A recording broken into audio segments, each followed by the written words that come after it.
hold that mic. You're going to start. You're up, and then make sure you get that same.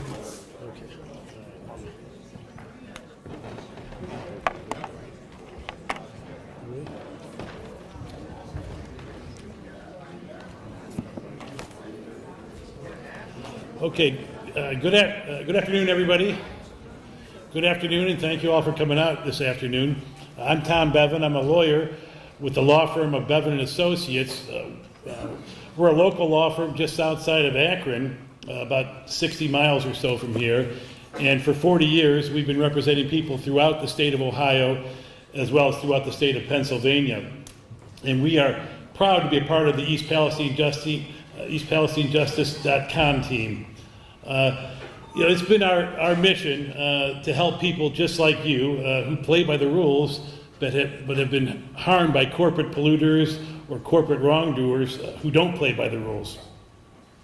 And we've represented tens of thousands of people across the state of Ohio, and many people right here in Columbiana County who were exposed to toxic substances such as asbestos and benzene and vinyl chloride.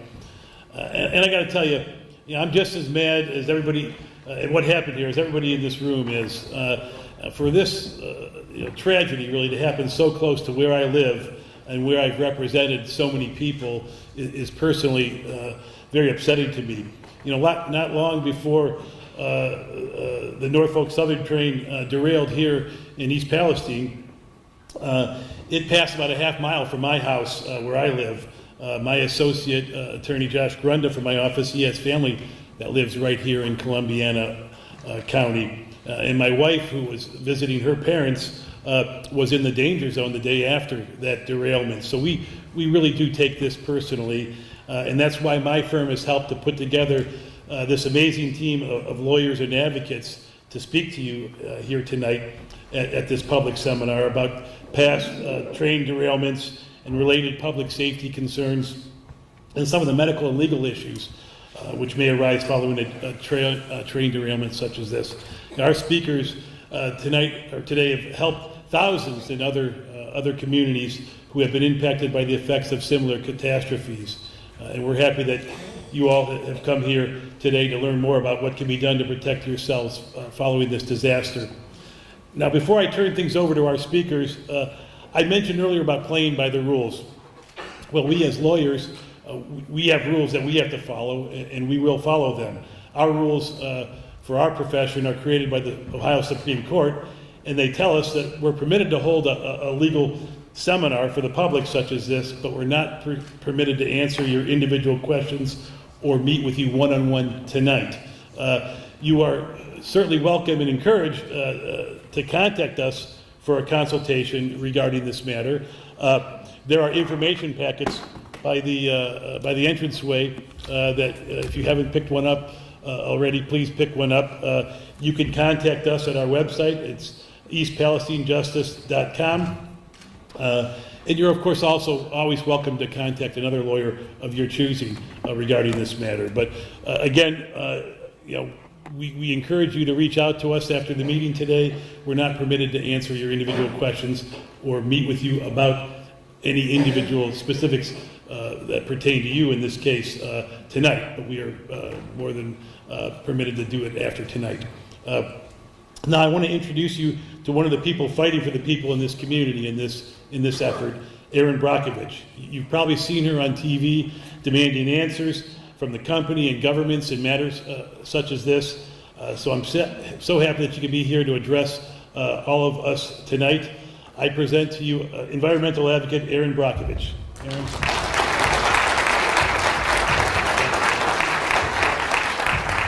Do I need that, or? I think you need this. I need this? Yes. Then what do I have this on for? I don't know.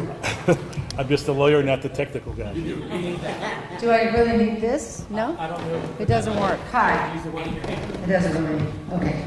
Hello, everyone. I'm Erin Brockovich. I have a joke. Not that we're in a funny moment, but everybody's under a lot of stress, so I'll just let you know anyway. I'm not Julie Roberts, okay? That's confusing to a lot of people.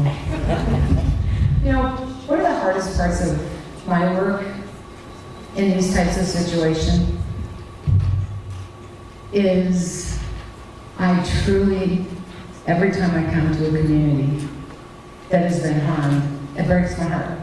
Because when I come to these communities, they are some of the greatest people I ever meet in my life. Reverend, hello, it's nice to see you again. We saw you last week. Thank you for being here. And it frustrates me further when we have a situation like this and everybody's concerned and clamoring and wants to know information, and it becomes even more frustrating for me. In a situation like this, we're kind of learning as we go along as well what's going on, who's not being forthwith, what we can find out, how we can mobilize, and how we can get here for you. I came into town last week, I got into town last night, and I spent all morning working, talking to, and getting to know a lot of the residents within the 1 mile containment zone. I left so frustrated. I felt like I was dizzy with information. I found myself physically shaking because I could feel and understand their frustration. I was shocked at the photos they had of what was happening that night, right there in their own backyard. I was shocked at some of the images and photos that they were taking when this explosion occurred, and wondering how far, how wide that fallout could have been. I know that is a concern for so many people we're talking to. I was stunned to listen at some of the health problems that they are experiencing. And where I get super frustrated when I get into these communities after an incident like this is, for some reason, nobody wants to listen to them or to the people to which this very act happened to. And to hear once again from these folks that they are continually repeating, we trusted you, you were told it's safe to come back in this entire area that was evacuated, yet we come back and we continue to tell you, we can't breathe, we're having throat issues, we have headaches, we can smell things, something's still not right. And they've gone to the doctor, and they've shared the photos of going to the doctor with like pits in their throats have been burned, but yet they can't get anybody to give them information. And that's the thing that happens for all of us. And my frustration is, and to give you a little background on me, I began my work in Hinckley, California when I was 31 years old. I'm 62 years old today. I'm a grandmother of 4. And I cannot believe, once again, in a 30-year window, we continue to have disasters like this. We continue to cut maintenance. We continue to cut infrastructure funding. We continue to push away oversight, regulations. We have no coverage. We have no enforcement. And then another disaster happens. I just don't feel like in a 30-year window we've made much progress. And I'm really, really beginning to become concerned. Not as an alarmist, but to be here with another community. This is going to be a large community of everyone's concern about something that I don't know that maybe we've forgotten about, but I don't think you've forgotten about. And it's something I grew up with. I was born and raised in Kansas. And I was taught the greatest and most valuable gifts we have is our land to grow our food, our water, and our people, and our health. That's what matters. And we stand here in the breadbasket of America with everybody concerned about what will be the outcome to our land, to our water, to our farms, to the food we grow, to our children, and the legacy of what we want to leave. And it all feels like it's in jeopardy. I'm here for you. I have done this for 30 years. I have done this across this country, and it makes me sad to be here with all of you and the uncertainty about our future. So we want to be able to begin to answer some of your questions. There seems to be a void about who's getting what information and why certain agencies that we feel should be giving us that information, they in fact themselves don't know. I don't want to get lost in the politics of anything. I want to stay very focused on who did this, Norfolk Southern Railroad, and what's happening to the people. And that's where I want to stay focused. We know how this has happened and what we need to do now. Everything matters. How we progress and move forward and mobilize and give you the best information we can. I'm one of those people that I work better with worst case scenario, because at least I know what to prepare for and what to plan for, and I can't do that if you don't tell me the truth. At least you can be heard. Beautiful point. And thank you very much, and that's exactly what happened today in doing the media. This is your story. People need to be talking to you. And we had a moment today where the people actually got to talk to the media, that actually got to hear from them. Communities oftentimes feel like they're gaslit, like they're not seen, they're not heard, that their voice doesn't matter. And you do. I'm telling you, I have learned from these communities. You guys are very smart. And this is a moment where every instinct you have will kick in, it will kick up. You know what you're talking about, you know what you've experienced, you know what you're going through.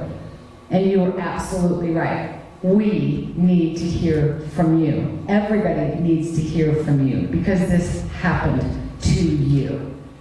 So that's where we want to stay focused and how we can give you the best information we do know or don't know. At this moment, there's a lot of unknowns. Norfolk Southern Railroad tends to be the one in charge. Okay, well, I'm sorry, I'm not going to trust them. And they're the ones doing all the data. And I'm not going to trust your data. I am frustrated, and what we are seeing is agencies are deferring to them. I don't want Norfolk Southern Railroad to carry the narrative. I don't trust you. You are the fox in the henhouse. I'm not going to trust you. It will be the people that have the story that we need to hear from. And you are left in a place where you have nothing to trust. But I want to tell you, you can trust yourself. You can trust your neighbor. You've had a shared experience. And to come from what you already know, a common sense place right here, what happened to you and what your concerns are, and how we can get that story out there so you are seen, so you are heard. And it's pretty frustrating when we're in a whole mess of leaders and agencies and corporations, information not being disclosed, and in some instances they have it. But what I get frustrated for you for is the inconsistent message. If you don't know, say you don't know. And you need to hear what the people are experiencing. They're having problems. Their animals are having problems. We're pushing a month now. And we need to mobilize, and agencies need to mobilize for you so we can begin how we move forward from, I can't take back what happened. None of you can take back what happened. You've been set up for years, if not decades, of water problems, a potential soil vapor plume, health issues, diminution of your property value, your land, and an uncertain future.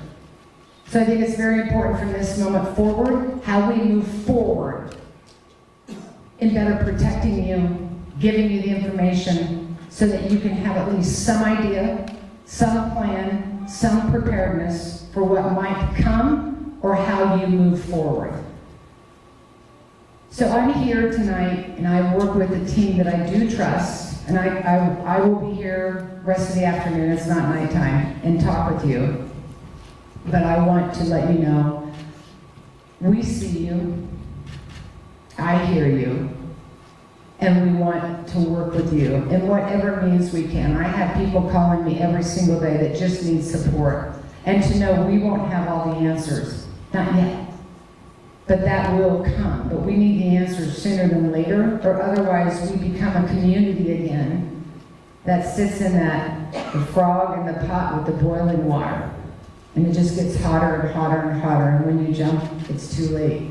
We don't want that to happen another time in this community, and it's upsetting. 30 years, and we still are doing the same thing over and over again, expecting a different result. I've always said, and I just feel it, this community, what's happened in Ohio, I don't think we'll be the town remembered that had the train rail derailment that we all forget about. I think this will be the community where change occurs. And by gosh, we will absolutely remember you, not for the tragedy, but for how you rose up as a community and make a change moving forward. I really think we're at the end of the line, no pun intended, right here in Ohio, and you, the people, will be the one that can make that change. So we're here to support you to do that. Let's be honest here. Anytime these things happen, and I've been called out on every disaster I can think of in the U.S., there will always be the lawyers who come around. People want to know legal information. They want to know their legal rights when their property's been damaged, their water's been ruined, their health has been impacted.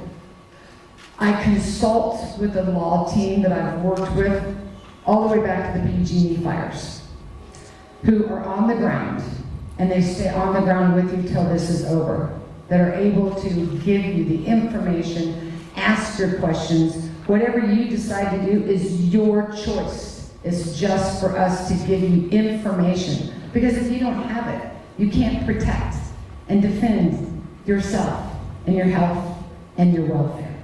So it's to give you the best information possible so you can make the best decision for yourself and for your family, however it is you want to move forward.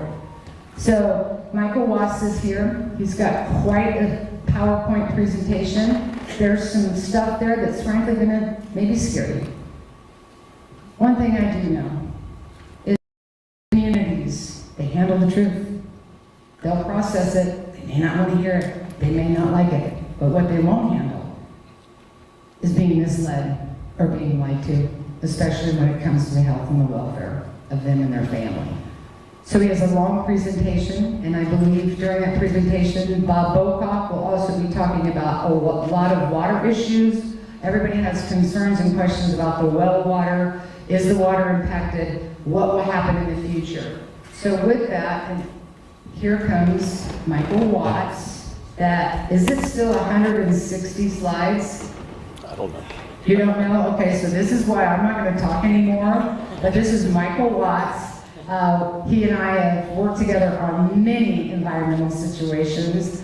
And I'm a fan because he's true to his word and he's there for the people. I've seen it too many times. And he will mobilize here and he will stay here with all of you and set up offices here till the end of the line. So with that, Michael Watts, he's got a presentation. So. I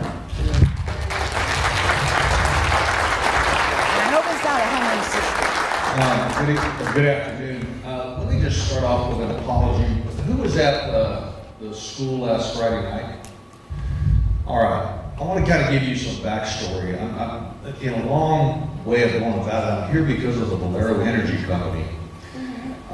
It's a company in San Antonio where I used to live, and their main lawyer's son knows my son. He called me one day, he goes, why don't you represent us? I said, I want to represent the little guy, not the big company. And he goes, well, you know. And so he asked me to get involved in this lawsuit up in San Francisco where somebody from PG&E shut the power off and gummed up the works on one of the refineries and had to shut it down for 35 days. It cost them $100 million. And so we went up to do a focus group in Sacramento, and I was there for 2 days, and the second day, my throat felt a little bit like yours has recently. I could not breathe. It just felt like my larynx was closing down. And it turned out that the California fires in 2017 had just started while I was out there. And I became transfixed about people that were 5,500 people whose houses burned down in one night because that utility call started a fire. And of course, you know, Erin likes to tell the joke she's not Julia Roberts. I like to tell the joke that as a red-blooded American male, I grew up loving Julia Roberts. And now I realized I was in love with the wrong woman. So in working on that case, we ended up representing 16,000 people whose houses were burned down by that utility. And I remember the movie. I said, wouldn't it be cool if we got Erin Brockovich? Nobody's madder at PG&E than Erin Brockovich. And one of my partners, Doug Box, who's around here somewhere, was I know her. I said, well, see if she'll help us. And she, you know, lobbied the legislature, kept PG&E from changing the law. I really got to respect what she does, and it's an important deal. Then it kind of flipped. She started bothering me all the time. And she started saying, you need to get into this, you need to get into that. And the water quality up here, and the forever chemicals, PFAS, you heard about this. You know, I didn't know how to spell PFAS before Erin Brockovich asked me to get involved in that. And now it seems like half my time's working on that. The Camp Lejeune thing you've seen on TV, you know, that they ruin the water at Camp Lejeune, da da da da. So now I spend all my time working on water pollution issues, courtesy of that woman. And so about 2.5 weeks ago, I was working on water pollution cases involving Camp Lejeune and PFAS and the like, and I was working hard, and I started getting these perpetual emails from Erin Brockovich, but they weren't from Erin Brockovich, they were emails from you all to Erin Brockovich begging for information. And what we quickly realized is there were hundreds of them. Hundreds of people emailing Erin saying, what do we do, how do we do it, da da da da. She kept bothering me. She goes, you gotta go to East Palestine. And to be honest with you, my first reaction, where's East Palestine? And she goes, you don't know about the train derailment? And I said, well, I heard something about it. She goes, I want you up there. You got to help these people. And so I started reading. And I started researching and was shocked by what I learned. And so within 6 days, we agreed to come to East Palestine, and we set up the meeting at the high school. And then what happened is that you guys kind of came in bigger numbers than we thought. We filled up the auditorium, which I think seated 500 or 600 people. And then there were 1,000 people that signed up. And so we filled up the gym next door, and we got the wiring, and then that filled up. And then there was a second gym, and some genius that was doing the wiring didn't wire it right. And so the people in the second overflow room couldn't hear us. And that really pissed me off. And so if you were in that second overflow room, I'm very sorry. I really am. Okay? And you are the reason that I'm here again today. Okay? My wife last Friday, she says, why aren't you here with me? And I said, because I'm helping people in East Palestine. And then tonight she says, why are you going back? I said, because I screwed up the second overflow room. And these people went and they wanted information, they couldn't hear it. So I'm here with an apology to you, ma'am. And for the rest of you that weren't there, I'm here with a whole lot of information. Okay? So let me just kind of start off. This is an informational seminar. You've got interesting rules here in Ohio that are a little different than most rules I have to deal with. I'm going to tell you about some of that. But the bottom line is one of the things that I want to talk about first is this derailment is a hazard that manifested itself in your life about 30 days ago. See the outsides come up. I don't care. Anyway, it upended your life about 30 days ago, but the hazard of train derailments is something that we've known about for more than a century. Let me just kind of take you through the most deadly train derailments that have ever happened, at least in the last century. One happened in Mexico, in Guadalajara, killed 600 people in 1950. In Curia, Romania, during World War I, a troop transfer train derailed, 800 people dead. In France, 800 people died in another troop derailment. And so we know that these derailments are super dangerous. It wasn't just during World War I. In World War II, 500 people died in the troop transfer of Italy. In the 1980s, in India, 500 people died. In Ethiopia, 428 people died. Over and over and over again, you might be asking the question, yeah, but that's in the third world. That's not something that happens to us here in the United States. Of course, you know better now. But the fact of the matter is the hazard of train derailments doesn't just happen over in Russia and in Ethiopia and the like. We've had it here in the United States. It's a hazard that's been known for a long time. Just in the last 30 years, and I started in 1991 because that is the date when a 31-year-old paralegal named Erin Brockovich started getting the face of PG&E. This is just since Erin's been doing what she's been doing. Out in California, 19,000 gallons of herbicide were dumped into the most pristine river I've ever seen during a train derailment. 1992 up in Wisconsin, 15,000 gallons of benzene, which is a well-known carcinogen that causes leukemia, was released because of a train derailment. In North Dakota, in 2002, 146,700 gallons of ammonia. And you know you're not supposed to breathe ammonia, but it was released because of train derailment. In Paulsbury, New Jersey, and I'm going to come back to this one in 2012, a train derailment, 23,000 gallons of vinyl chloride, a chemical that you may be now familiar with, was released about 11 years ago. Want to guess who the train company was? The same one. So there's different reasons for train derailments, and I'm not saying these are all caused for the same reason, but the bottom line is that it puts these companies on notice that this is a hazard, that you have to take special steps. You need to do extra things from the standpoint of safety, particularly when you choose, as a common carrier, to transport the most toxic chemicals ever invented by mankind, like vinyl chloride. You can't take risks when you're transporting vinyl chloride, or things like what happened a decade ago in Paulsboro, New Jersey, will happen. And we'll get back to that, because we've learned a lot. And I've talked to people in Paulsboro that I want to tell you about since last Friday. Tennessee, 24,000, it says deaths. I need to fix that, Tom. Another chemical, it's 24,000 gallons. But the bottom line is the train derailment hazard that we've seen all over the world is a hazard that's manifested itself here in the United States long before it happened to your community. Now, what about Norfolk Southern specifically? To coin a Texas phrase, is this her first rodeo? In the rodeo known as train derailment? Nope. Just picking up some of them. In 2002, 10,600 gallons of sulfuric acid was released into the environment during a Norfolk Southern derailment in Farragut, Tennessee, in 2002. In Paulsboro, I've told you about this one, Norfolk Southern, 23,000 gallons of vinyl chloride. In 2018, you know, for a Texan, and you're giving a speech in Ohio, you think Pittsburgh's a long way away until today you land in Pittsburgh and you realize it's right next door. So right next door. Fortunately, they were carrying Listerine and Pampers, but 46 double-stacked cars and 23 well cars ended up jumping the tracks not 50 miles from here. This is a Norfolk Southern derailment. They know it can happen. They know it happens when they're carrying chemicals, a herbicide, 1.1 million pounds, all sorts of stuff that you know about happened here, and vinyl chloride and the like. So I asked my law lawyers, hey, can you research the cases? Has anybody ever died from one of these Norfolk Southern train derailments? And the fact of the matter is you can go into the lawyer equivalent of Google, we call it Westlaw. And you can type in Norfolk Southern and see reported cases where they've been sued before for derailments. And so we did. My lawyer, Travis Headley, got to work on this. And he found all sorts of cases that then I got to read. And we realized that Norfolk Southern has a long and rich history of derailing trains. And when I say a rich history, they were derailing trains while they were rich. They could have stopped it.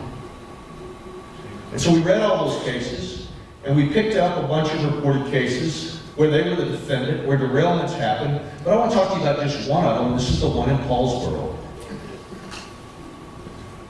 2012, a decade ago, lawsuit, Viola Scott, who was the daughter of Leslie Hardy, who died right after a train derailed, released vinyl chloride into the atmosphere. She breathed it, presented to the hospital, having the same symptoms that you did: difficulty breathing, chest pains, burning, irritation of the eyes, and passed away 4 days later.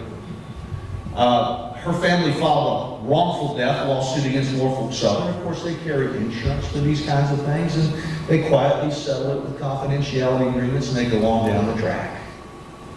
But this is what, in my business, we call notice. You know that when you're carrying vinyl chloride, that if you do not take safety steps to prevent derailments, people can die. People can lose property values. People can have all sorts of personal injuries like you all have had. And I just Googled her after I figured this out, and there's Miss Wesley Horton,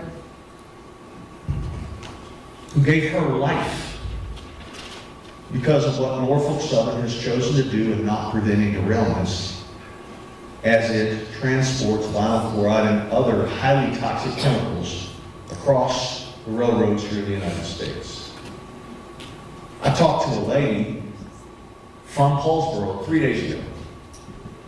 She says after 12 years, she still doesn't drink the water because she feels sick every time she does. There are all sorts of letters about don't drink the water. So I'm not telling you, and I'm not a doctor, so I'm not going to give you health advice as to whether you ought to drink the water or not. But I do know that this is a little bit like Bill Murray in Groundhog Day. Every day at 6:01, he gets up and does the same thing over again. If the people in Paulsboro are still having problems from vinyl chloride release, a much larger vinyl chloride release, where you all are presenting with the same complaints as this poor lady that died, as this other lady that still can't drink the water, tells me that there's going to be issues here. And then I asked my law lawyers, I said, hey, how many times has this company derailed a train? Well, it turns out that the federal government, the Transportation Administration, Pete Buttigieg was here, he's the president administrator, it goes Democrat, Republican, like that, but regardless of who's in charge, they maintain databases that say how often this happens. And so we go into the database and we type in Norfolk Southern and the word derailment, and we learn that for the 20 past years, Norfolk Southern has reported 3,397 events that are classified in this database as a derailment. Now, Mama didn't raise the smartest kid, but this kid knows how to divide 3,397 by 20 years. It's almost 200 a year. These guys are derailing a train every 2 or 3 days, if these statistics are right. And of course, we know that at least the week following your derailment, they managed to derail another one in Michigan. A week later, I read in the paper coming up here, maybe there was one in Central Ohio a couple of days before. So they're right on schedule. Every couple of days, they're going to jump the tracks. So this is the magnitude of the hazard of train derailments that we know about. So, knowing that they killed this poor lady in Paulsboro, knowing that they've had all of these toxic releases over the last 2 decades, what have they done to prevent the likelihood of derailments before the one that happened to you?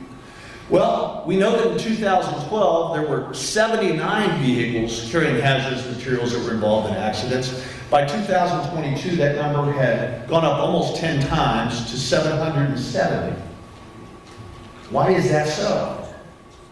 Because they have a very successful lobby in Washington that fights against any regulations, whether it's safety or not.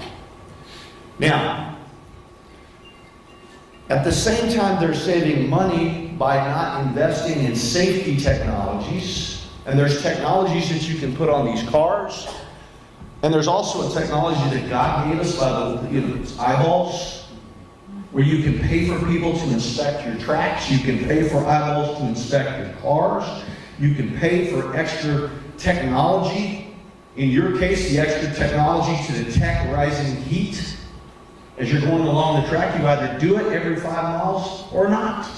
And so, did they have enough money to do these safety things? Well, apparently so. As you go to the Form 10Ks over the last 10 years, the executive who has graced you with his presence, the CEO, we know exactly what his yearly bonuses were. We know his compensation structure is tied to certain metrics that include profits. We know that they were able to assemble enough profits that just last year they bought back $10 billion of their own stock in what's called a stock buyback, which is designed to make the stock price go up, and so the bonuses get bigger. So they had plenty of money to do it, they just chose not to. So here we go. As the profits kept on rising, safety experts say a focus on financial returns may be partly to blame for the derailments and the accidents like the one in Ohio. No kidding. We've got all the data between 2012 and 2022. How many derailments, how many cars damaged, how many hazmat cars, released chemicals, it's all there. And so as their safety record was deteriorating, their corporate profits and their executive compensation kept going up. And we know that because of what's called a report on Form 10K. The Securities Exchange Commission is a publicly traded company. They have to do this once a quarter, and they do an annual report once a year, and they state what their profits are. And it's kind of hard to see, so I've made it bigger. In 2020, they made over $2 billion, and just 2 years later, remember when they had 10 times the accident a decade ago? They managed to get that up to $3.27 billion, an increase of 62%. So they're making plenty of money. Enough to buy back $10 million of stock. And so what happened on February the 3rd? You know, last Friday, I've met with a bunch of lawyers. We're getting everything organized, and I'll tell you all about it. So we came, we went to the site, we did some interviews, we talked to a bunch of people, and then I drove to Canton to meet with some lawyers on your case. And I drove by a beautiful, nice town. You've been there, Salem, Ohio. And there's an outfit by the name of Butech Bliss that has a facility. It's a rolling mill equipment factory, but they also have something called a surveillance video. And their surveillance video camera happened to be pointing towards the track. And so we see that some 20, 30 miles back, one of their cars was on fire. We've since learned that that's a result of what's called a hot axle and plastic pellets in the rail car. And here's the screenshot from that company's surveillance video. And when we make it a little bigger, you can see that way back in Salem, one of their cars is on fire. Okay? Now, I had not been in the rail industry for 50 years. But even me, with my limited experience, understands the idea this ain't good. So what technologies did you employ to tell your crew when something's on fire that you've got a problem that can manifest itself and lead to a derailment? So we're going to talk about that next. The bottom line is that we've got temperature readings. I'm sorry this is kind of fuzzy. Last week you could read it. But the temperatures are going up every 10 miles by a whole lot. And there's readings that go up, and they can set the temperature above ambient temperature, at which they're going to give an alarm to the crew. So since the time that the fire started, the temperature readers, it's a device along the track, are showing an increase in temperature, but the crew is not being told because Norfolk Southern has set the threshold for the alarm to go off so high, it doesn't go off until it's like 117 degrees above ambient temperature. And so it's rolling right down the track towards your town while on fire, and apparently the crew doesn't have a clue until they get to some 253 degrees above ambient temperature. And then at that point, the alarm goes off. Now we don't know exactly what the procedures were. There's some indication that maybe there were policies about we don't tell the crew when the alarm goes off. It goes to central casting, but not to the crew. I'm not going to say that happened here yet, okay? The bottom line is at some point the crew finds out they've got a problem. They initiate the brakes, okay? There's a lot of scrum in the paper about the brakes, but the bottom line is that they had a problem from the standpoint of the brakes. And during the deceleration, an automatic emergency brake application initiated, and the train eventually came to the stop, but during that brake application, there was another issue that deals with maintenance, and that led to a problem. And if you look at the report of the NTSB, we can see the following. Number one, The initial fire was the result of a hot axle and the plastic pellets in the rail car. The detectors that are 30 and 20 miles away didn't record temperatures above Norfolk Southern's alarm threshold, so the crew didn't have a clue. When the train reached the third monitor, a bearing in the 23rd rail car measured 253 degrees Fahrenheit above ambient temperature, well above the critical level, so an alarm went off. Now, who got that alarm, I don't know yet. But the NTSB, the chair of the NTSB, said had there been an additional detector earlier, the derailment may not have occurred. No kidding. Okay, so we got questions about why not more heat detectors. What was the communication rule about when you went above? Why'd you pick the threshold so high? Just tell them whenever it was rising. Okay? All right. So the crew receives a warning at some point, and we'll take their depositions and get all of this, telling them to immediately slow and to stop the train. During the deceleration after they apply the brakes, the rail car wheel bearing fails. So we got maintenance issue number 2. Maintenance issue number 1 is why the fire in the first place. All sorts of process issues about why didn't the detectors set off the alarm earlier so they could stop the train way before it gets to East Palestine. And the third issue is another maintenance issue. What the hell's going on with the rail car wheel bearing failing?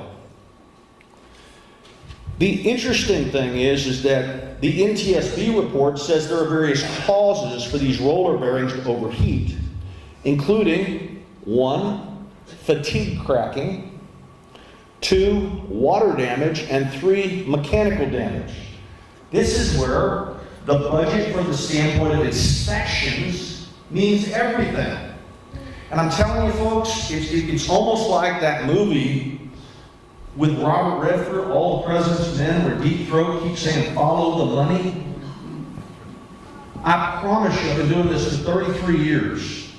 Decisions about how often to inspect, what kind of maintenance firm, what kind of technology you're going to do, come down to, are you going to spend the money on safety, or are you going to put it in the executives' pockets and buy back stocks? It's a choice.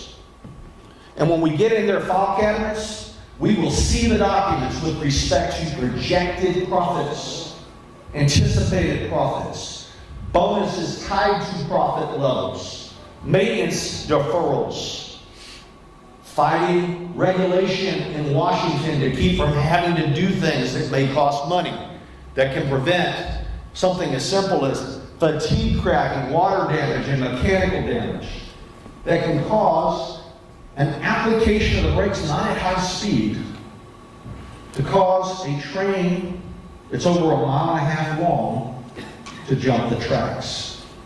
That should not happen. And so here we are.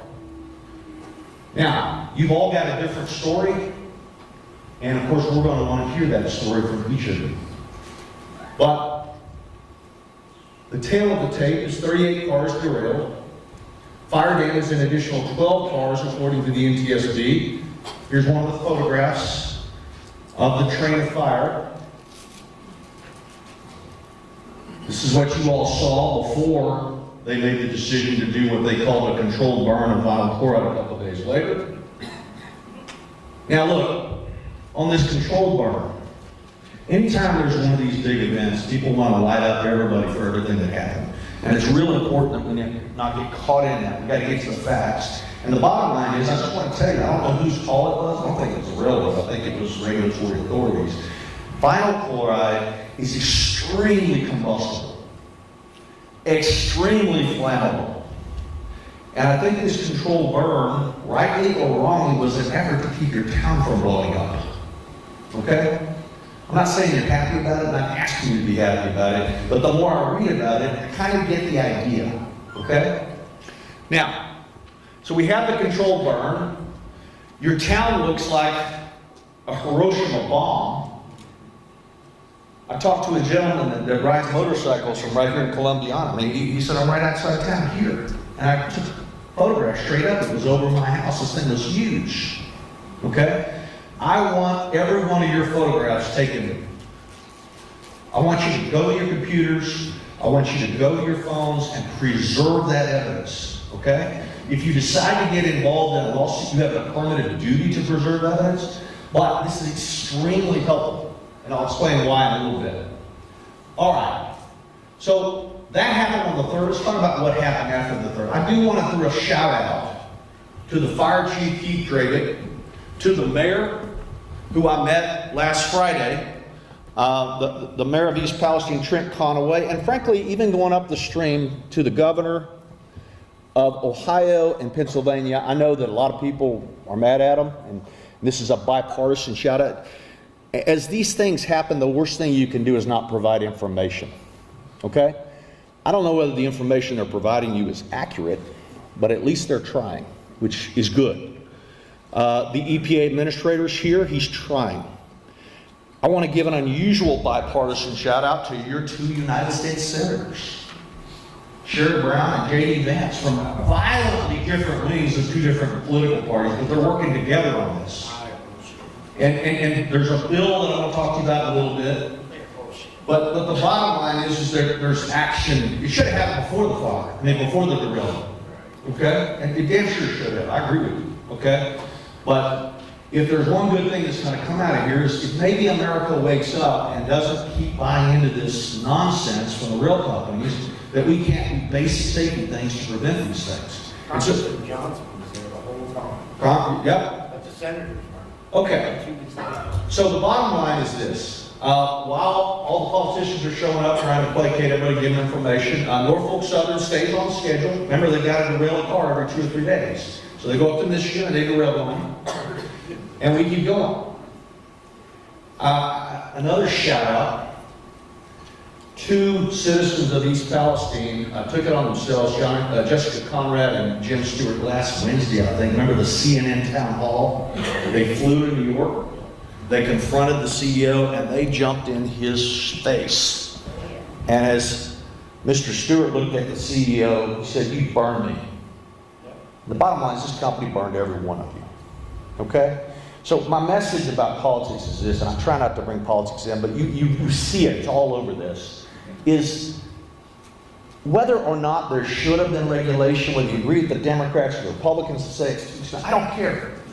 But what I can tell you is, whether that regulation was there or not, Norfolk Southern Railway Company had an affirmative duty to conduct its own affairs, put aside regulation requirements, to conduct its own affairs to prevent the hazard of derailment, and they did not do so. They are legally responsible for what happened to you, as you saw when the EPA has forcibly ordered them to cover all the cleanup costs. Okay? All right.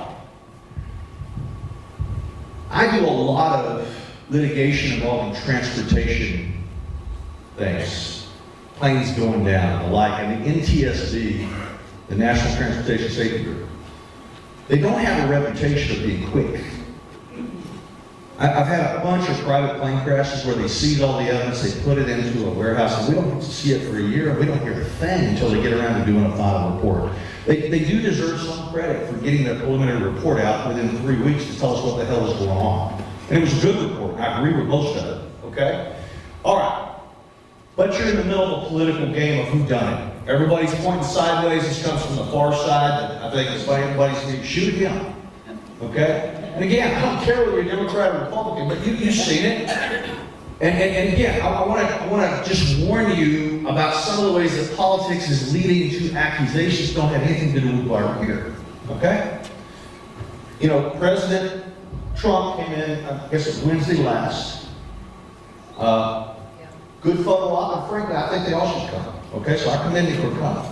But one of the things that he was doing is he was getting eaten up, and then here's the administrator, and then Biden's, tweeting when he should be here, but whatever, okay? But they're all blaming each other for the lack of regulation. But let me just give you a couple of examples, and I call this a political blame game of musical chairs. When the music of lies stops, the truth is revealed, there won't be enough chairs to go around. Okay? And so let me just kind of give you a little thing about why you're getting all this political attention. You got the alarm sensors not set right.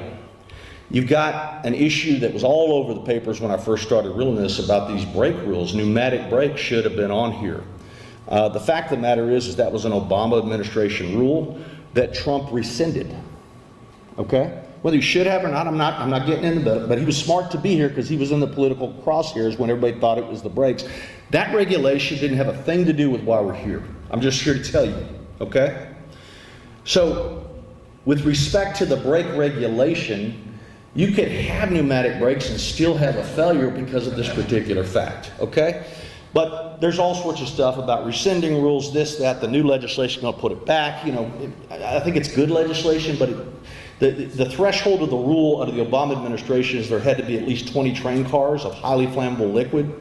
And here, highly flammable was determined to be 3 cars, which, by the way, was the controlled burn, okay? Non-issue number 2. Norfolk Southern killed a bill that would have required at least 2 members of the crew in every train in America, okay?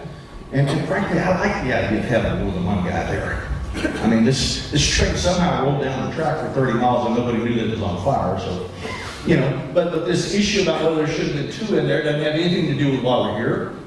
Because the bottom line is while the rail workers want it to happen, and I think it's a good thing, and Norfolk Southern killed the bill, we know that we had 3 people on this crew, okay? So that wouldn't have made a difference. The new bill says at least 2, okay? And I think it's a good thing, but that's not why we're here, all right? All right. Why we are here, from your perspective, is you have been exposed to some of the most deadly chemicals ever invented by mankind. Let me just take you through what was in the stuff that you've been exposed to, okay? We have very good data, car by car by car, which of these chemicals was in which car, which one was derailed, which one burned up, which one emitted. We know exactly what it was. Let's talk about the big boy first, vinyl chloride, the same thing that killed that nice lady in New Jersey a decade ago. As we look at vinyl chloride, there were 5 tanker cars carrying 115,580 gallons of it, and it is a flammable toxic gas that's used to make PVC pipe. As you know, a couple days after the derailment, the decision was made to do a controlled release of 1.1 million pounds of it. That was that big Hiroshima-like cloud that you saw. It's been termed one of the worst environmental disasters in American history, and vinyl chloride is the main problem. It's highly mobile in soils and waters, and I'm going to bring a hydrologist up here to talk to you a little bit about some concerns that he's got over in East Palestine. And there's some people that says the chemical should be banned, it's so dangerous, okay? The International Agency on Research on Cancer of the World Health Organization does what's called IARC monographs. They've got a big section about vinyl chloride causing cancer in humans, 2 different kinds of liver cancer, lung cancer, neoplasms of the connective and soft tissue, that's the stuff that connects you, tendons and stuff, and other cancers. OSHA has rules. If you're dealing with vinyl chloride, it's so dangerous you got to put up this sign to warn your workers. The federal government makes you put up a sign that says vinyl chloride may cause cancer, which is why I'm a little worried about everybody coming in, oh, it's fine. Why do we put this sign up? The EPA, who's been here the last few weeks, has put out, since 1975, learnings that say cancer is a major concern from exposure to vinyl chloride via inhalation. I can't see any of you because of the lights, but my friend that rides the motorcycle that feels terrible every time he rides it, he feels that way because whatever he's breathing at high speed is going in and disturbing his system, okay? It's readily absorbed from the lungs. In other words, it gets from the lungs into the bloodstream in effect, and these are the effects, and they fit like a glove from what I've been reading about the complaints that locals have been having, okay? It's because you've been breathing this. One other thing that I'll tell you, one of the big things that a lot of these class action lawsuits, I'm not a class action lawyer, I represent individual people who choose to hire me. But in a class action, a lawyer can get one client and say, oh, I represent everybody, and we're going to do all these great things, whatever. But the bottom line is that these class action lawyers are seeking medical monitoring, which I'm in favor of. I think it's a good thing, okay? You've been exposed to a known cancer causer. In the United States, we don't die of cancer. We die of undiagnosed cancer that metastasizes. There's a difference. Our science is so good. And so the concept behind medical monitoring is when you know people have been exposed to a carcinogen, cause the person or the company that caused that exposure to pay for systematic testing called medical monitoring. So that if somebody does get cancer, we catch it on the front end, we're ready to kill them. Okay? As it happens, if you go to the Code of Federal Regulations, 29 CFR 1910.1017, when somebody is exposed to vinyl chloride in the workplace, a program of medical surveillance shall be instituted. The employee gets an opportunity for exams and tests performed under the supervision of a licensed physician and shall be provided without cost to the employee. Now, last topic about politics. Squeaky wheels get the most grease, and I hate to use that analogy in a railroad case, but you need to raise absolute hell in Washington. Okay? Anybody that's ever talked to a congressperson or a senator will tell you for every letter they get, they presume there are 100 people that feel the exact same way. Imagine if everybody in this room wrote a letter to Sherrod Brown, wrote a letter to J.D. Vance, wrote a letter to Congressman who's done a better job being here, and say, guys, I want physician-assisted medical monitoring. I want testing dollars. I want to know what's in my blood, what's in my urine, what's in my water, what's in my soil, and I don't have the money to pay for it. There is a discussion about Congress allocating dollars to the citizens of East Palestine and Colombia, the people that were exposed, and that can come in different formats, okay? It can come from the standpoint of liberating resources so that you all can get tested as often as we think you need to. They certainly do it when you have exposure at the workplace. Second chemical, butyl acrylate. One of its makers, Mitsubishi, says it's a raw material for fiber processing agents, adhesives, coatings, plastic, acrylic, rubber, and emulsions. It irritates the skin, the mucous membranes, the upper respiratory tract, the digestive tract. It causes headache, dizziness, tiredness, nausea, and vomiting. You can read right out of the local paper. Okay? People were exposed to this. Rashes, itches, swelling, trouble breathing, tingling of the hands and feet, dizziness, lightheadedness, chest pain, muscle pain, or flushing. You're breathing this stuff, which is why you have these conditions. Ethylene glycol. It's antifreeze. Now, I was raised by an only child who didn't know how to work on cars, but even my father was successful in teaching me not to drink antifreeze. Okay? It's a solvent used in the paint and plastic industries. My parents didn't even need to teach me not to drink paint. Okay? But ethylene glycol can cause death if swallowed, harm to exposed workers. If it can harm exposed workers, it can harm exposed citizens of this county. Okay? There's a study done by a researcher named Pataka. This metabolite, in other words, when it burns, of ethylene glycol damages the brain, the liver, the kidneys, and the lungs through a phenomenon known as metabolic acidosis. It can cause profound shock, organ failure, and death. 2-ethylhexyl acrylate. Mitsubishi makes that as well. It's acrylic acid. It's used for adhesives, coatings, construction materials, acrylic, rubber, and emulsions. Here's all the conditions that it causes according to the Environmental Protection Agency that's telling you everything's great right now. I don't know, I believe you.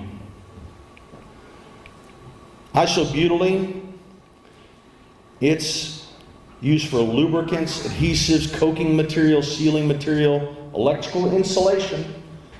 Don't eat your electrical wires. Asphalt, walk on asphalt, don't pick it up and eat it. It's not good. The people that make it say that this product may displace oxygen and cause rapid suffocation. And then lastly, benzene, the one you all know about. It's a well-known cancer causer. The International Agency of Research on Cancer for decades have said it's a carcinogen. It's used as an additive to unleaded gasoline. Again, don't drink unleaded gasoline, so it's bad to be exposed to it, right? They make us put up signs. It's a cancer hazard. Of course it is. It causes leukemia. Increased incidence of leukemia have been observed in humans occupationally exposed to benzene. The EPA, IARC, all of the different agencies that study these things say it is a known carcinogen, a known human carcinogen, not just based on animal studies, we know it from data.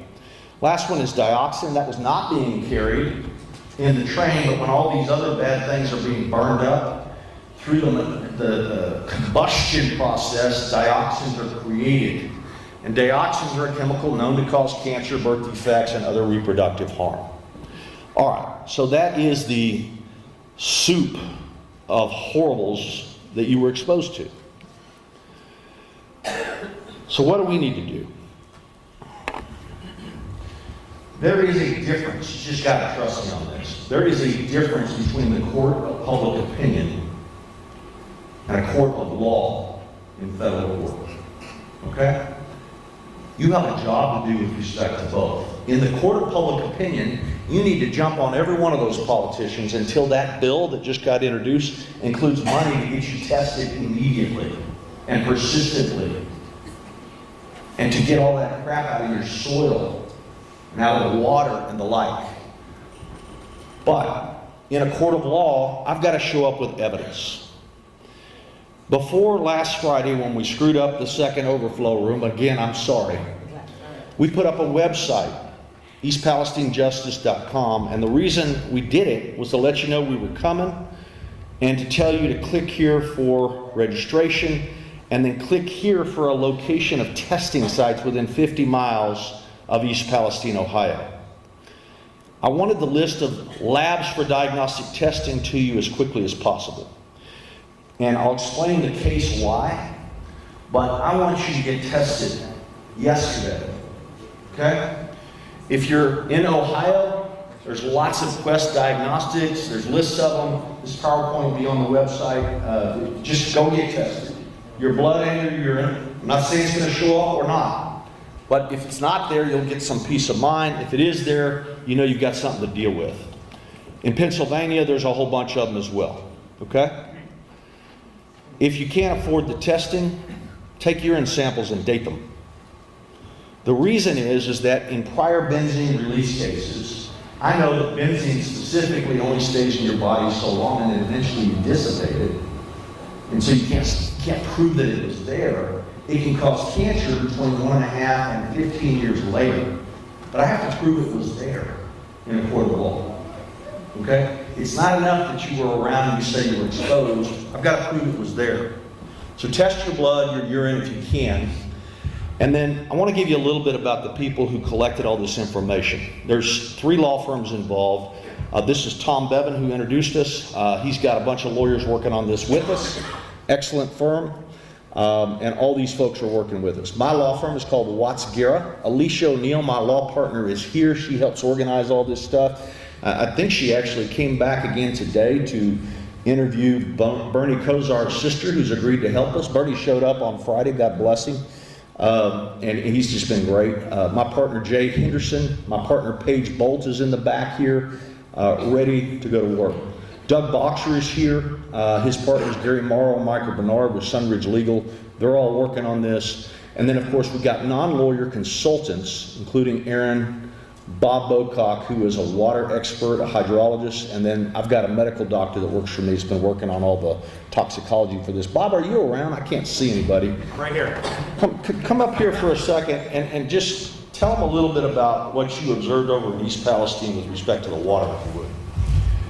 Sure, thank you, Michael. I want to take a brief moment of time with you guys and talk a little bit about kind of what's going on, because when Erin and I first got approached about this, within hours of the first fires and the derailment before the burn pit, we were a little upset. We started trying to figure out what was going on. When we took our first trip out here, we were pretty angry. I don't know if Michael's got that yet. There's the video of what's going on in the creeks around here, the aeration. That made us pretty mad. Today I came into town. We had lunch with a number of the community members. visited some sites, walked the park, went to the well sites. Now we're pissed off. And I guess the easiest way to say it is the placation you're all suffering from the government agencies that have a responsibility to address your concerns. And what I mean by that is, when we were here last week, we talked about, this dioxin dust is getting in your houses, and some of you are going to need house cleaned by professionals. The railroads hire professionals, they've sent them out. I've seen what they're doing. It's about as dishonest as you can possibly be.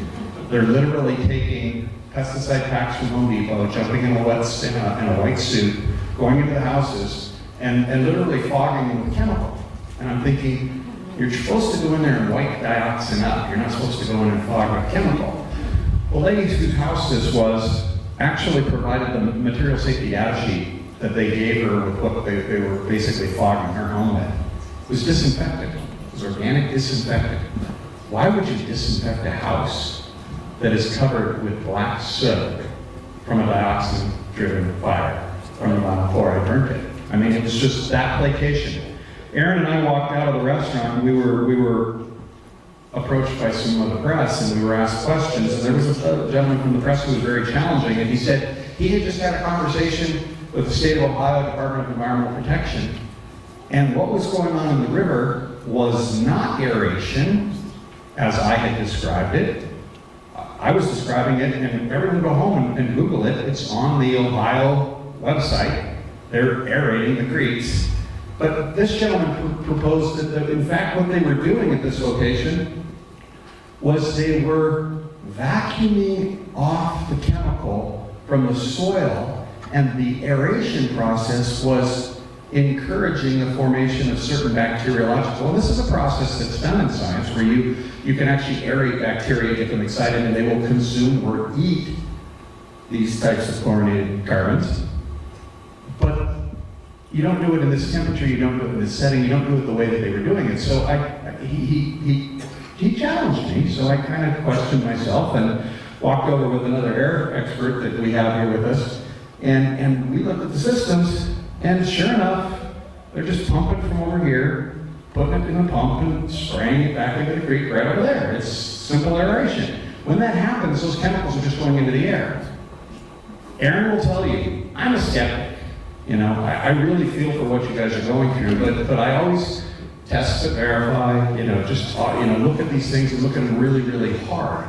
And in doing that today, an air expert, some of you have read about Carnegie Mellon and the testing that they were doing with a piece of equipment. Our air tester wrote the standard for use of that equipment, and that piece of equipment that is now at Carnegie Mellon was under his care for over 10 years. So we got the guy that actually knows how to do it. He comes from the state of Ohio. We walked out around that creek, and we smelled it. As Michael was describing, you're feeling it in your upper respiratory system, in your throat. It's been almost a month. You can't make this up. You are being placated. They're spraying disinfectant in your homes. They're telling you, stay away from the creek, but we're not really doing aeration. He actually said, I said, what they need to do is they need to take those tanks over there and they need to do the aeration in the tanks and then do off-gas treatment. And the reporter challenged me back. He says, that's exactly what they're doing. We walked over and the tanks, the lids were off, all of them. And the pipes have been disconnected. They're not doing that at all. So it's this placation is causing me frustration for you. And we're hearing your stories and we want to give you answers. I understand in Ohio we can't stand around and answer a whole bunch of questions for you, but one-on-one as a scientist, not a lawyer, I can answer your questions. And I would like to tell you what our objectives has been since we've gotten involved, and that's to get you answers.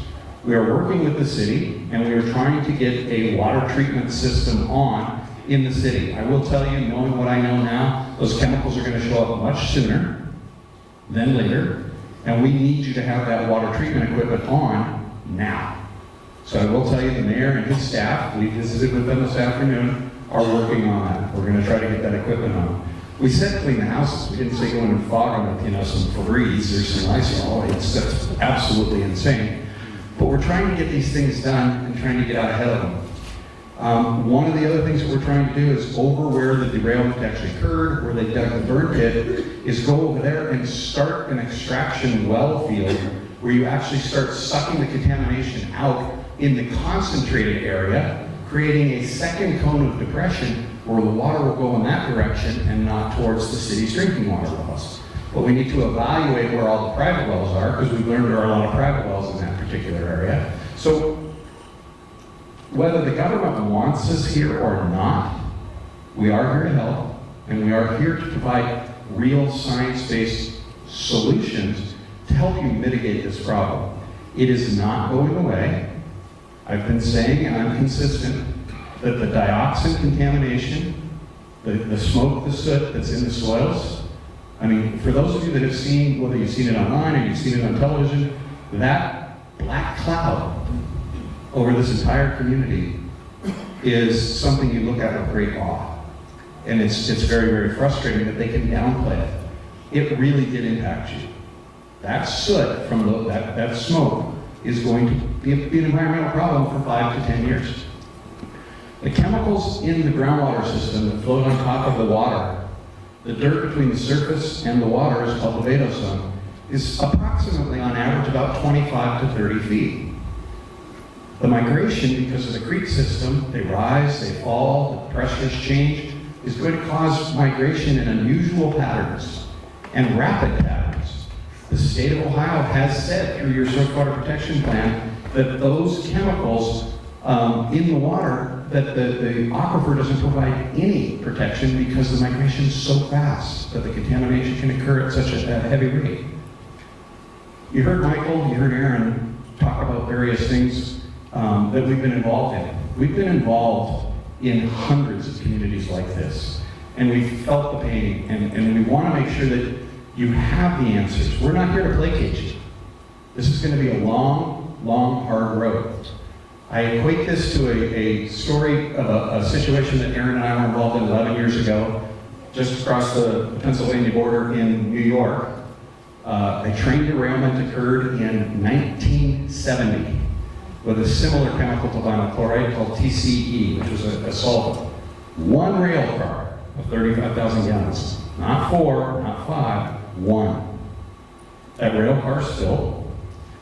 The railroad company went out, dug up some dirt, swept up some chemicals and swept up some stuff, put it in barrels.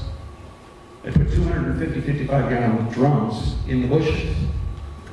And they walked away until 2011 when Erin and I were there for an unrelated matter and said, what's in the bushes over there?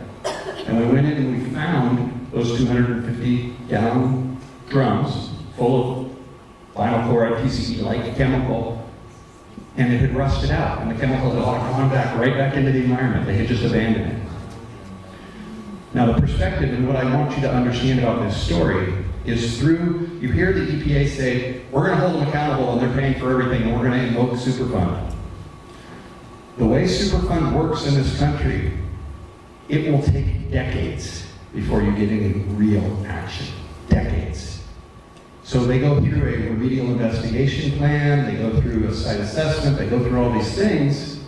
Do you know when the US EPA order for cleanup of the Leroy Lehigh train derailment is? You know when it's due? August 2024. So if you take that as an example of a train derailment that becomes a Superfund site that's actually going to get cleaned up, and the EPA, the same EPA that's telling you we're holding them accountable and we're paying for everything today, you need to understand that same EPA is holding the feet to the fire of another railroad company in upstate New York to August of 2024 from a derailment in 1970. So we will be here in your community. As I said, I mean it with all sincerity. It's very frustrating for us. Erin and I were with so many people that their lives have been upended and destroyed, and it's very, very hard to take, and it does take its toll on us. So thank you, and I'm here for questions later. Michael?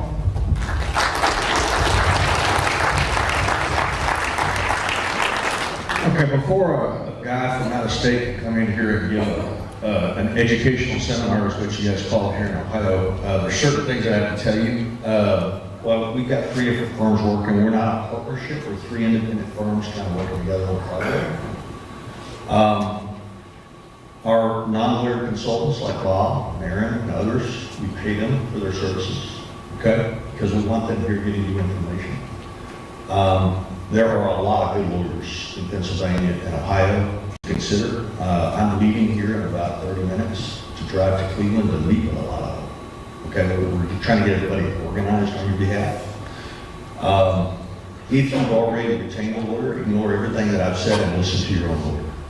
Okay? I am not allowed to give legal advice on your specific case during a public meeting. The rule in Ohio is a little different than other places. Normally, I would answer your questions all night long. I'm not allowed to. I don't know why. I don't understand the rule, but I've got to work around that. I'll tell you about that. I'm not allowed to give you materials while you're sitting here, but you can pick them up on the way out. Okay? It's the rule, so we're going to follow the rules. What have we been working on about this litigation? Well, we got to figure out where the case has to be filed. When can I give you the update here?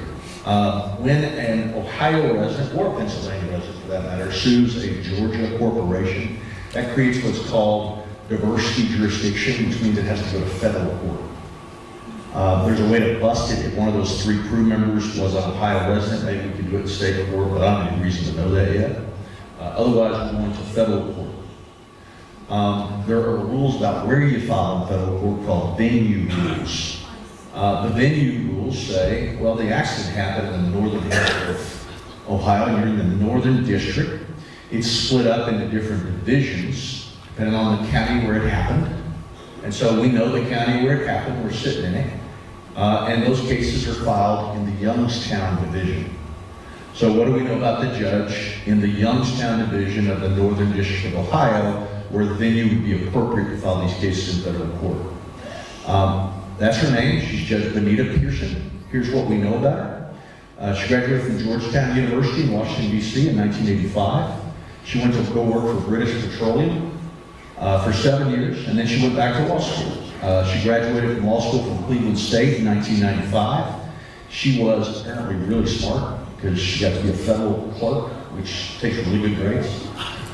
Between 1996 and 1998, she went to work for one of the largest law firms in the world, based in Cleveland, Jones, Day, Revis, and Poe, and she worked there for a couple of years.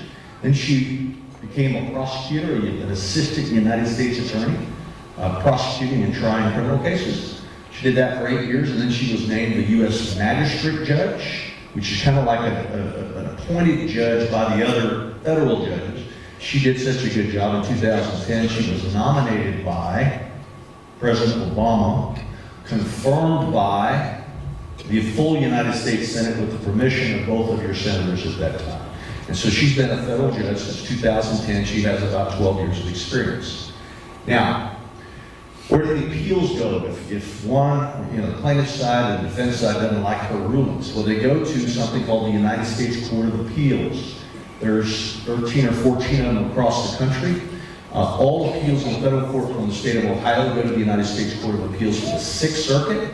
And then if there's a complaint about that, it goes all the way up to the United States Supreme Court, as you know. Okay? Now, what are the potential causes of action? And I'm really going to defer to the Ohio lawyers here, but their research has all sorts of different causes of action that we're evaluating with their expertise. They're slightly different from state to state, but we look at that law. There's causes of action for something called negligent infliction of emotional distress. There's causes of action for fear of cancer under certain limited circumstances. But the limited circumstances are important, and this is one of the reasons why I want you to get tested. There's an article, and I just want to put the cards out on the table. It's called Law 360. It's a lawyer rag. It's a national rag, where they interviewed a bunch of defense lawyers, people that defend companies like the railroad, and they basically said this lawsuit doesn't have a chance for all these different reasons. And they've got all these reasons, and they cite a U.S. Supreme Court case called TransUnion versus Ramirez, which requires injury in fact. I'm not real worried about that case because it's a Fair Credit Reporting Act case. Doesn't have anything to do with railroads. But there's a Sixth Circuit case. And remember, the appeals go to the United States Court of Appeals for the Sixth Circuit, called Hirsch versus CSX Transportation. And this is the full disclosure that we're in for a fight. And I'll talk to you about that in a little bit. Okay? There have been railroad cases where class actions proposing damages have been dismissed under Pennsylvania's economic loss rule. Won't tell you what that is, but it's not good for the plaintiff. Ohio has a different rule, so we ought to be okay, but they could invoke it. And then lastly, it's not good enough that you say, you know what, I was here, there was a big cloud above me with a bunch of known carcinogens, therefore pay me for medical monitoring. The Hirsch decision says you got to have more. In that case, they relied upon some epidemiological data that says, that it's regulated because the odds of cancer go up by 1 in a million, and the plaintiffs had experts. And the bottom line is those experts said, hey, it's a well-known cancer causer, but it wasn't good enough for the Sixth Circuit. And let me just tell you what I mean by that, okay? We know that the stuff in the air could raise long-term health concerns in and around East Palestine and Columbiana. We know that. Is that good enough in a court of law? There's some Texas A&M researchers that took the EPA's testing data and found elevated levels of chemicals known to trigger eye and lung irritation, headaches, and other symptoms, as well as some known or suspected to cause cancer. So that's pretty solid evidence. But is that enough to allow people to bring claims for emotional distress? If you were like the gentleman that took the picture straight up and the nuclear cloud is right above you, you were in what's called the zone of danger. And you probably have an emotional distress claim, but I'll leave that to the Ohio lawyers to advise you. But here's the one I want you to watch out for. This increased fear of cancer, which as you cough, you all sure have right now. I know it. Is it compensable? You've got to show that you in fact possess an increased statistical likelihood of developing cancer. And that from this knowledge springs a reasonable apprehension which manifests itself in mental distress. And so that's what you need to prove to get emotional distress damages. Now, we'll get back to the Hirsch decision in a second. So one thing that we're working on, I don't care who your lawyer is, we're getting organized. We're looking at every possible avenue, and we're talking, which is good. There's lots of good law firms involved. If you want a non-Ohio law firm, there's some really good firms. There's a bunch of Ohio firms. They're all in this PowerPoint, and a lot of us are going to be meeting in Cleveland tomorrow morning, okay? Which is where I'm leaving right after this meeting to get to Cleveland for some meetings tonight, okay? We're getting organized. But again, Ohio law says I should say this, and I should say this. There are excellent law firms to consider, okay? Make your own informed decision who you want to represent you, if you want to be represented at all. Those law firms are collectively contacting experts on different subjects, derailment experts. You may have read, there was some articles about a little scrum that we had in the federal court about, we all got a letter that basically said, hey, you got to be here by next Monday and Tuesday or we're going to take all the cars and destroy them. And it was kind of hard getting experts here, but there were a bunch of them here. The bottom line is we looked up all these cases and looked up experts, and there's a whole bunch of them, and we called a bunch of these guys and talked to them, and we're rounding up the appropriate experts. We've got their resumes. I've talked to some of them. This is the letter from the railroad's lawyers that basically say, hey, we're going to clean up the site. The EPA says we don't have to have these cars here in the middle of town anymore, and I kind of get that. Who wants to live in a town with a junkyard, full of derailed cars? But our experts need access to it to see what all the evidence is before they change it. So they basically told us, and again, this isn't working, I apologize, that you've got until the 28th and the 1st to get your experts up here to look at it. Some people complained about it in the court, got some more time. Some people got their experts up here, got everything photographed, and so all that's been done, okay? All right, we've got weathermen and women, meteorologists. Why? Well, we got to know where that big plume went, right? And who got affected, who didn't. So we've got very good data about what wind was on what time of what day, what direction it was going, where the plume went, and the like. We've got it collected for the 3 weeks immediately after the release so that we can get these meteorologists to tell us who was in the zone of being affected by these chemicals because of the vinyl chloride controlled burn. We've got a bunch of people that the various lawyers are talking to about health effects from vinyl chloride exposures. One of the world's experts is right here at the University of Pittsburgh, Dr. Julianne Beyer. She's been studying vinyl chloride. She's put out some statements about this. She's researched vinyl chloride even at exposures in what's considered safe levels, and found that it can intermix with fatty substances in your body and cause a liver disease. She's talked about, she's done all sorts of stuff on rats, animal studies, which is the way we, diagnose things and test pharmaceuticals and environmental problems. And 100% of the mice develop tumors after normal exposure to vinyl chloride. Not good, okay? And then we've contacted a bunch of blood and urine centers. Here's why I think it's so important. The Hirsch versus CSX case. It's a Sixth Circuit opinion from back in 2011. And it requires more than just a 1 in a million chance that you've been exposed and therefore have an increase in cancer. Now, to give you some details about this case, the law is supposed to be written in such a way that courts follow precedent. It's called the doctrine of stare decisis. And whenever the Supreme Court, and I'm not touching Roe versus Wade, but whenever they reverse something, but generally the rule is you're supposed to follow precedent, okay? If you are a federal judge sitting in a district court in Ohio, you are duty-bound to follow the law that has precedential value as issued by the United States Court of Appeals for the Sixth Circuit. So are there cases that relate to this issue? Well, the CSX versus Hirsch case was a train derailment. They brought a claim for fear of cancer. A judge named Dan Polster dismissed the case, saying the evidence wasn't good enough. Now, Dan Polster is not seen as a terrible judge for the plaintiff's side. You've heard a lot about the opioids litigation. He's the federal opioid judge. Okay, and I've been involved with that the last 5 years. I mean, it's one of the biggest cases in history, and he's managed that. But he dismissed this derailment case against CSX seeking fear of cancer damages.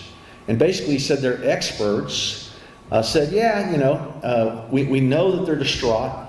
We know that they've seen all this stuff, but as of now, they haven't been able to prove any discernible, compensable injury. What does that mean? They don't have cancer yet. Second thing, in addition to your photographs, I want you to journal everything that you've experienced up to now and continue to journal what you've experienced. Date it, write it down. When you wake up with a scratchy throat, you say that. When you got headaches, you write that down. You go see medical professionals. Trust me when I tell you, in front of a jury, they are a hell of a lot less impressed with somebody who said, I suffered from all of it. Did you see anybody about it? No, I didn't get around to that. So if you are suffering from these conditions, go see a doctor.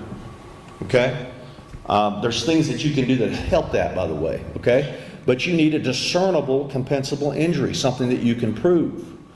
Now, in this case, their alleged injuries consisted solely of the increased risk and the corresponding cost of screening for certain diseases that, according to the plaintiffs, are more likely to occur as a result of the train crash.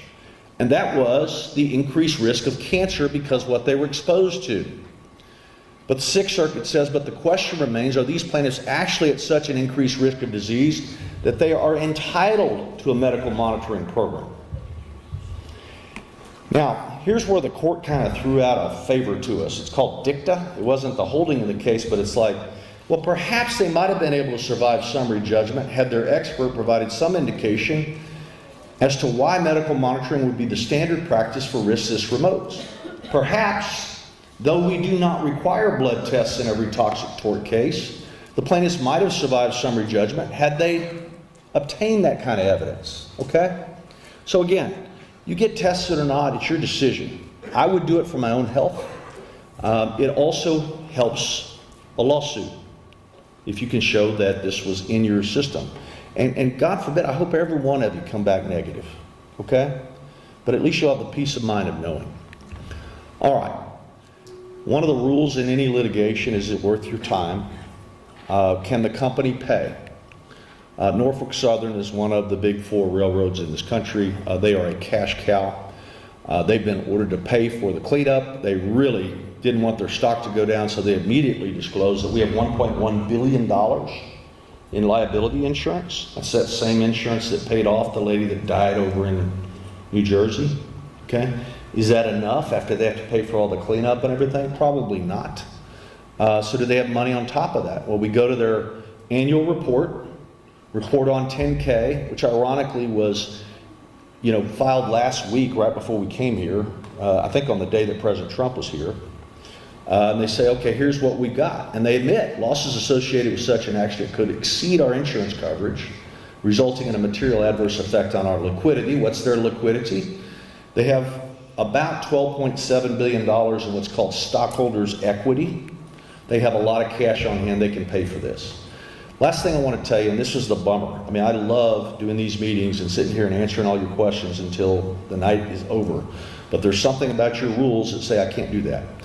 Before I go into any other state, I hire ethics counsel from that state to tell me what the rules are, and I'm glad I did it here. Very good firm, Koblenz, Penvos, and Froning. They gave me a letter from the Supreme Court of Ohio, the Board of Professional Conduct, that answered two questions. May a lawyer present a legal seminar to prospective clients and provide brochures and folders with firm information at the entrance or exit of the seminar?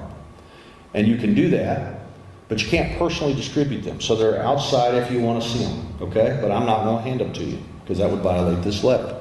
Second question, may a lawyer stay after a seminar to answer follow-up questions of attendees or meet with attendees who sign up to meet with a lawyer in advance of the seminar? You would think the answer would be yes because we're trying to get information. The answer according to this committee is no, so I'm not going to violate that. And I apologize to you. But I told you there was a workaround, and let me just tell you what it is. You can go on that website and sign up. You can wait. I'm not a big high pressure guy, okay? But I use a lot of technology.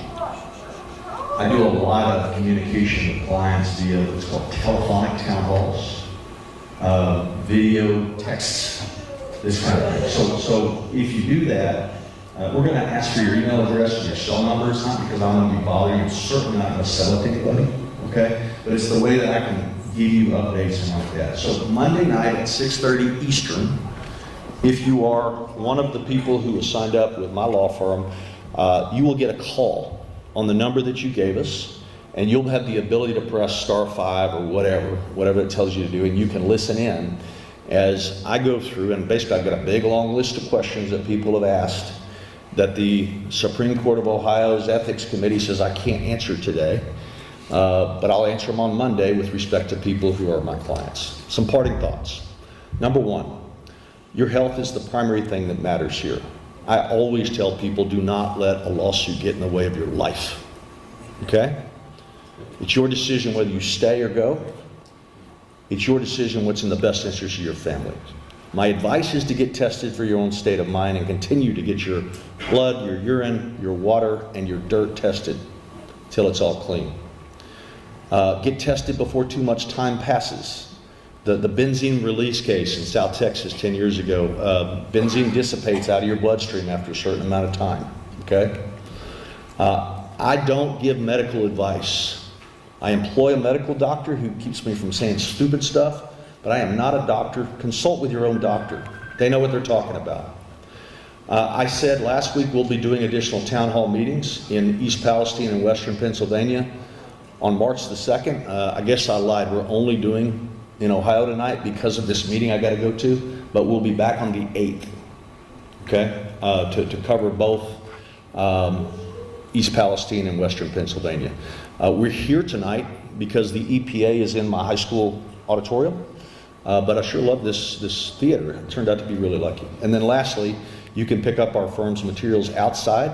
This is a picture of outside of the high school last Friday. I'm sure they've got them outside here, but I can't give them to you, okay? How do you reach us? The website, you can go to eastpalestinejustice.com. The main reason I want you to go there is to click on where the testing sites are, okay? But that's how you can get a hold of us.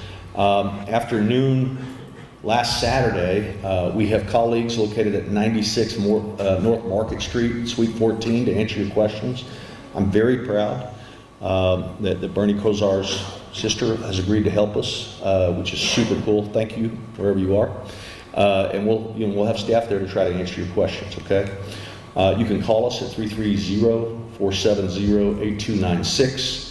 and you can visit with us when we return next week. This says March the 2nd. We'll be back on the 8th. But more importantly, you can get your questions answered when we do a telephonic town hall, 6:30 Eastern on Monday night, the 6th. Okay?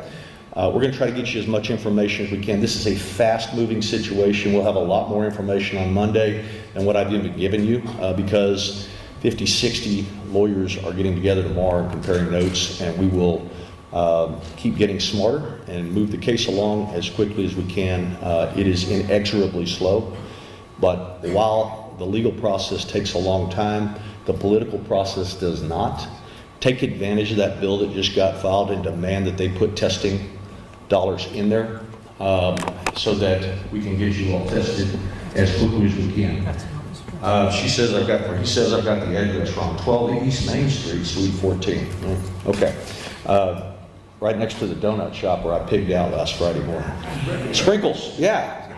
I mean, that's like City Hall for a fat guy like me.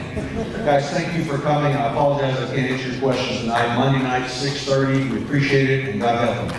Thank you.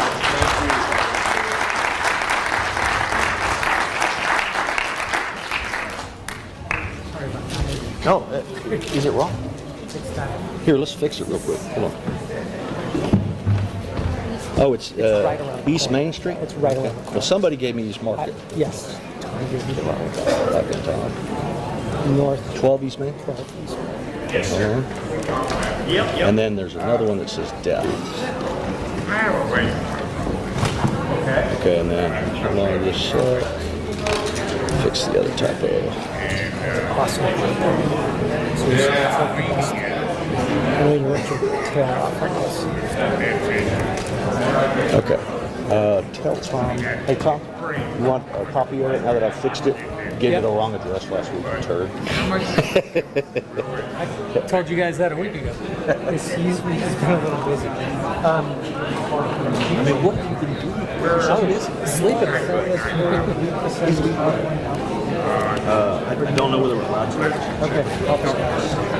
Okay, so you have not fixed the address? I did fix it. I did Okay. fix the address and the other things. And so did you guys talk about the slide with all the testing sites that we took off our website? Why? Because all of them are calling and saying that they can't do that testing. Like the Quest guys said that they just wouldn't do it. Yeah. Well, They do that kind of testing, but find some testing sites. I'm Change it. yeah, I'm just telling you what other people have asked me. Been saying from the king the first time is figure out the testing. Well, I don't know why that's happening, but I have an area here.